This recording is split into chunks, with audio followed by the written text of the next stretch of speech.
Agora Manager Group est l'un de ces 5 médias news sécurité à délocaliser son studio, son plateau pour pouvoir être sur un incontournable, le Salon des maires.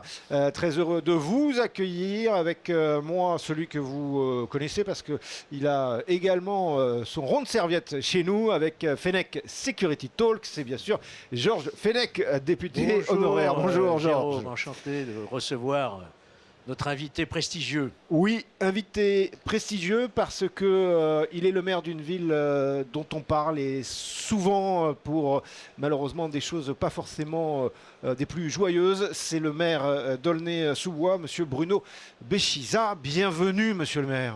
Bonjour, merci pour votre accueil. Ah ben c'est un plaisir. Alors tout d'abord, parce que je débute toujours avec ça, le nombre d'habitants, c'est 5000, c'est ça? 87 000 habitants sur un territoire au sens de la loi NOTRe. Vous savez, c'est territoire créé en 2016 de 350 000 habitants, de Drancy jusqu'à Tremblay, avec des villes comme Aulnay-sous-Bois, Sevran, qui relie 2 aéroports et 3 autoroutes, donc un nœud important sur l'Est parisien, beaucoup de population habitante, 350 000, mais aussi beaucoup de passages. Je disais que souvent le nom d'Aulnay-sous-Bois revenait pour des choses pas forcément très joyeuses. Chez Agora Manager Group et Anews Sécurité, on parle beaucoup, on développe le continuum de sécurité. Est-ce que ça c'est quelque chose qui vous parle? Et si ça vous parle, est-ce que vous pouvez nous donner un peu vos expressions et définitions? Je suis plus vieux que vous et j'ai plutôt travaillé avec Georges. Ouais. Moi, quand aujourd'hui on parle de continuum de sécurité, moi j'aime revenir à la genèse qui est la coproduction de sécurité. La loi qu'on a tous oubliée, et pourtant elle est fondatrice du 21 janvier 1995. À l'époque, Claude Guéant, directeur général de la police nationale, Michel Gaudin, directeur de l'administration de la police nationale, crée une loi où finalement il y a tous les outils qui sont nécessaires aujourd'hui, malheureusement non utilisés. L'esprit c'est quoi? Et on n'est qu'en 95, avec à l'époque Georges Fenech, magistrat, Bruno Béchiza, policier, représentant des policiers en tant que syndicaliste, qui commence certaines fois à manifester en disant on n'a pas les outils pour préparer l'avenir. Or, cette loi, à l'époque, dit déjà la demande de sécurité de nos populations ira en grandissant, sera croissante. Et on ne connaissait pas ce qui est la réalité d'aujourd'hui, qui est peut-être pire que ce que nous imaginions à l'époque. Et l'État seul ne pourra pas répondre à cette demande. L'État seul ne pourra pas multiplier le nombre de policiers nationaux et le nombre de policiers de gendarmes. Rappelez-vous, à l'époque, il n'était pas à la mode de parler de société de sécurité privée et moins à la mode de parler de police municipale. Et dans cette loi, une fois qu'on a fait ce constat, on dit justement, il y a d'autres acteurs qui participent à la sécurité en France, qui sont les polices municipales, qui à l'époque étaient surtout présentes un peu dans les Hauts-de-Seine et dans le sud de la France, et les sociétés privées de sécurité. Et il va falloir qu'on réfléchisse non pas en effectif, mais en termes de mission. Et on a tous zappé cette loi, 21 janvier 1995, et qui parlait, et c'est pour ça que j'aime remettre le mot à la mode, coproduction de sécurité. Alors l'esprit a été intégralement repris par le terme de continuum de sécurité. Mais c'est bien de temps en temps de rendre à César ce qui est à César, parce qu'il y a des hauts fonctionnaires, il y a des policiers, des juges, des gendarmes qui à l'époque déjà commençaient à parler de ces sujets, commençaient à réfléchir aux outils pratico-pratiques et malheureusement, 30 ans plus tard, on n'a pas beaucoup avancé. Oui, mais alors, précisément, cher Bruno, depuis 1995, j'ai comptabilisé 9 réformes de la police municipale. Vous voyez, on a avancé pas à pas, timidement. Et actuellement, il y a un projet de loi qui est porté par Laurent Nunez sur les polices municipales, leur donner plus d'attributions et renforcer l'armement des polices municipales. Plus d'attributions, vous le savez, hein, possibilité d'ouvrir un coffre de véhicule, demander une identité, accéder à des fichiers, peut-être utiliser des drones aussi et les fameux LAPI, hein, lecture automatique des plaques d'immatriculation. Comment vous voyez ce projet de loi? Est-ce que vous y êtes, j'imagine, favorable? Alors, j'ai été élu en tant que maire. Moi, je ne suis pas politique. Jusqu'en 2009, je n'avais même pas de carte politique. J'ai été élevé dans une cité de Seine-Saint-Denis, à Montreuil-sous-Bois, où mon père est résident encore. Je suis fils d'ouvrier et j'en suis très fier. Et je suis rentré dans la police nationale pour ça, justement pour continuer à m'occuper des quartiers dits difficiles. Et effectivement, je suis complètement décomplexé sur ces sujets pour une raison qui est simple. J'ai été élu dans une ville de 90 000 habitants, on va dire, en 2014. Il y avait 26 caméras. Ça veut dire que moins que dans un supermarché, grosso modo. Il n'y avait pas de salle de vidéoprotection. On ne centralisait rien.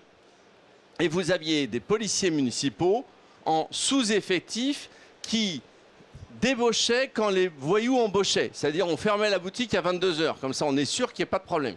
Donc la première mission, si des Aulnésiens et des Aulnésiennes ont élu un type qui est arrivé en se présentant dans la ville en disant « je suis ancien flic sarkozyste », c'est qu'il y a peut-être une raison. Et du reste, on est très loin de ce qu'on peut présupposer des villes de Seine-Saint-Denis. Puisque vous disiez, on parle de temps en temps, effectivement, d'Aulnay-sous-Bois. Mais si je fais un raccourci et que je viens aux émeutes de 2023, Aulnay-sous-Bois, 10 millions de dégâts, mais par 300 individus. 300 individus et vus sur les caméras. Alors que c'est une ville qui comprend 43% de la population qui a moins de 30 ans.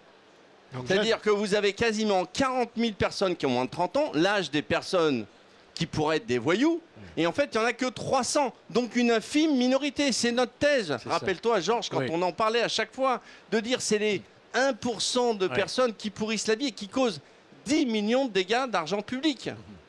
Et donc, en revenant à la police municipale, la première mission du maire jeune élu que j'ai été en 2014, ça a été bien sûr de passer des 26 caméras aujourd'hui à 530 caméras, bien évidemment, avec un vrai centre de surveillance urbain, bien sûr, avec surtout 24 opérateurs. C'est-à-dire, ce n'est pas les policiers municipaux, c'est un métier que faire de la vidéosurveillance, de la vidéopatrouille.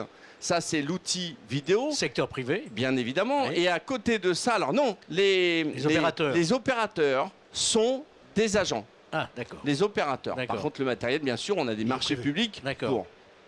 À côté de ça, on est monté à 80 policiers municipaux.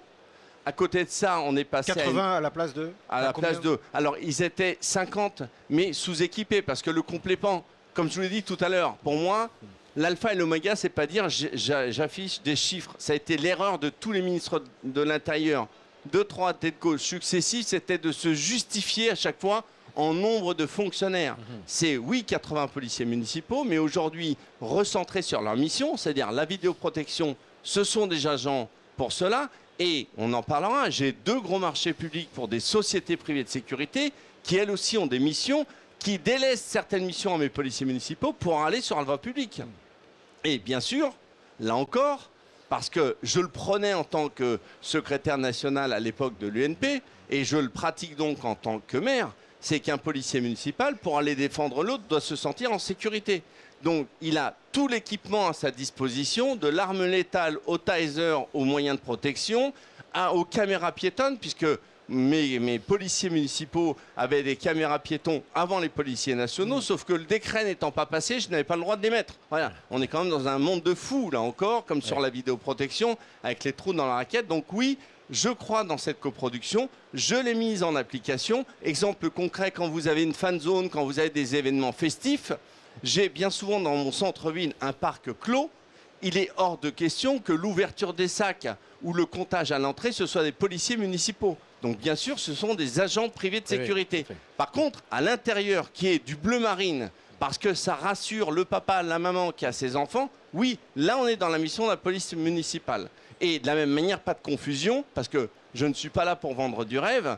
Le mal, avec un M majuscule, qui aujourd'hui pourrit la vie de nos compatriotes et de nos concitoyens dans nos villes, qui sont les stupéfiants, ça ne peut pas être la police municipale. Et pour te répondre, Georges, sur les outils juridiques pour nos policiers municipaux, donc il faut leur donner les outils, je disais, de protection. Les outils juridiques, c'est ne pas passer le passé. Oui, tout ce qui fait qu'on améliore leur quotidien. Moi, je trouve tellement insensé qu'on puisse verbaliser quelqu'un en photographiant sa plaque d'immatriculation, mais par contre, on ne peut pas reconnaître un pédophile qui est à côté d'une école. Ça, je fais la parenthèse, mais c'est quand même pour moi le plus révoltant sur aujourd'hui certaines doxa de la CNIL sur l'utilisation de la vidéoprotection. Mais sur les outils juridiques de nos policiers municipaux, oui, sur l'accès des fichiers, bien évidemment, avec les contrôles, mais ils sont hyper contrôlés, et on le sait, toi et moi, que ce soit par les magistrats, par l'autorité locale, par la police. Tous ces outils-là, oui. Par contre, il ne faut pas leur faire sauter le pas où, pour moi, il doit être à la disposition du maire et pas du procureur de la République. Bien sûr, voilà. Bien sûr. Mais alors, je ne sais pas si vous avez vu, Jérôme, Bruno Béchiza a gardé la même foi, le même dynamisme que je l'ai connu en 95. Il est toujours vraiment au cœur et en pointe de... Et alors, justement, à Aulnay-sous-Bois, est-ce que c'est un laboratoire? Cette commune est un laboratoire de ce qui se fait de mieux en France ce qu'on est en train de comprendre en matière là, de sécurité. Est-ce que ça produit des résultats, Bruno? Alors, je vais être cynique. Oui. Dans un premier temps, je le répète, je vais... Flic, Sarkozy, qui se présente à Aulnay-sous-Bois, on me disait, mais pourquoi? Fais oublier que tu as été policier. J'ai fait tout le contraire. Ça a marché. En 2014, j'ai été élu à 62%. En 2020, j'ai été réélu à 60% au premier tour. C'est que les vrais gens, là encore, pas ceux dont on parle malheureusement sur les chaînes d'information continue. C'est bien qu'on en parle. Sauf CNews. Non mais c'est bien même qu'on parle des problèmes. Oui. Parce qu'on ne met plus la poussière sous le tapis. Mais à l'inverse, il ne faut pas oublier tout ce qui se passe en bien aussi dans ces villes. Et tous les gens bien qui résident dans ces villes, qui ont envie d'y rester. Moi, j'y habite. J'y élève mes enfants. J'ai 5 enfants. Bon, voilà. Et donc, effectivement, c'est dans un premier temps... c'est que ça ne déplaît pas. Sinon, je n'aurais pas été réélu. C'est quand même le premier constat. Là aussi, il y a tout le déclaratif chez certains, et encore plus aujourd'hui, des gens qui n'ont aucune légitimité et qui s'arrosent de légitimité. Moi, la première preuve que ça convient ou non, c'est que j'ai des Aulnaysiens qui ont élu un maire à 60% au premier tour en 2020 en disant ce qu'il a fait depuis 2014, ça nous plaît. Et ce qu'il a fait, c'est ça. Une police municipale armée avec tous les moyens et tous les outils, 2 gros marchés de sécurité privés et une vraie coproduction avec la police nationale. On a le sentiment, en écoutant Monsieur le maire, de cette, effectivement, Georges, vous aviez raison, cette passion qui vous anime toujours. J'imagine que pour 2026, vous serez de nouveau candidat? Je déclarais ma candidature début décembre, mais bien évidemment, ça fait sens. Moi, je le répète, je suis moi-même un enfant de la Seine-Saint-Denis. Je suis fier d'être un fils d'immigrés arrivé en 64, ouvrier. Je suis fier de dire que je suis rentré dans l'armée puis dans la police nationale pour continuer à servir. Que quand je suis devenu policier, il y avait un continuum. Que quand je suis devenu syndicaliste policier, c'était la même suite. Et pour moi, le rôle de maire, on est dans le même esprit, dans la même notion de service.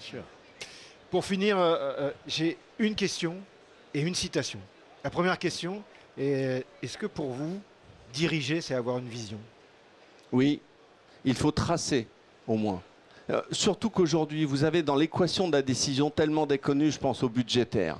Mais quand même, et plus on monte dans le politique, et c'est ce qui nous manque aujourd'hui, montrer la voie, montrer le chemin, tracer.